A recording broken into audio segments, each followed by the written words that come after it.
Hi, my name is Asha Lupi. I am a recipe developer and the recipe editor for Diaspora Co. And today we're going to be making a spiced coconut caramel coffee.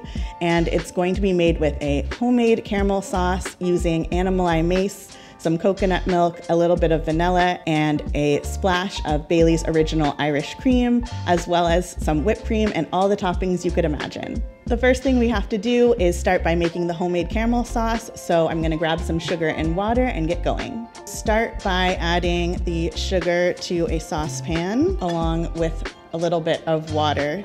And I'm just gonna swirl the pan a little bit to mix that up.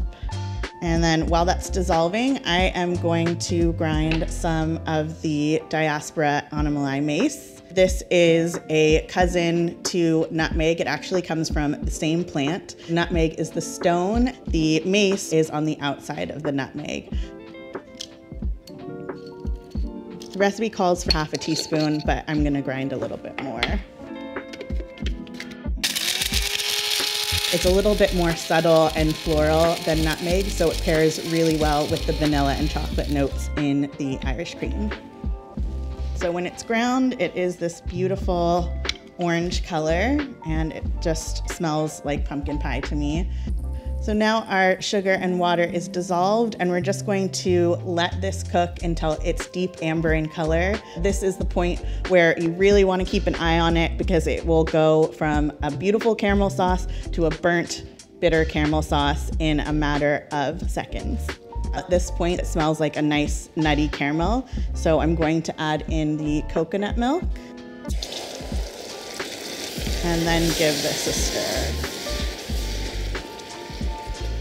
Once this is simmered down a little bit, I'm going to add in a half teaspoon of the animali mace from Diaspora Co.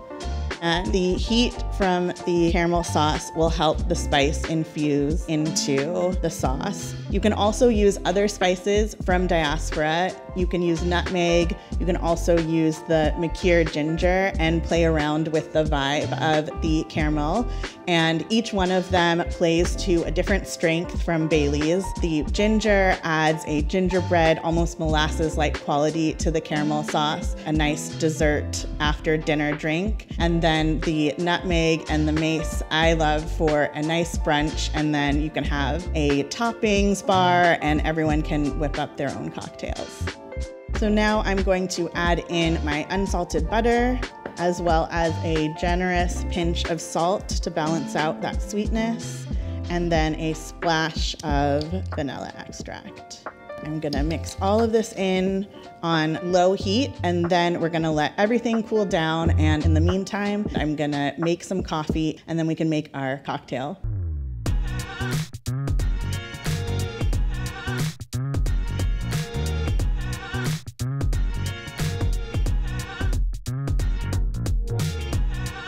Now that we have our cooled caramel sauce and our coffee made, we can assemble the cocktail. So first I'm going to take the caramel sauce and give a nice drizzle in our mug.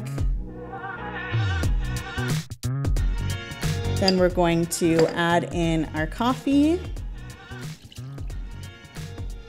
And now we're gonna add 2 ounces of Bailey's.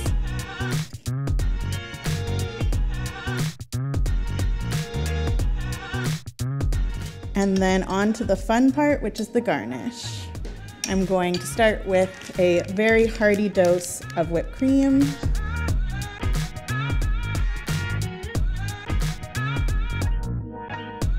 And then an extra drizzle of our sauce.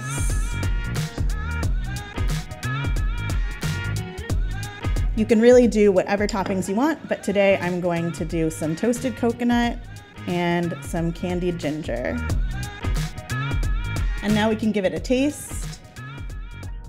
The sweet creaminess and vanilla and chocolate notes pair perfectly with the bitterness of the coffee, and then you have the sweetness of the coconut and the mace. The extra drizzle of caramel is just the cherry on top of the coffee. You can also enjoy Bailey's neat or on the rocks. It also makes a lovely addition to any baked goods, but if you really like Bailey's and coffee, you can find the recipe on Food52. Cheers!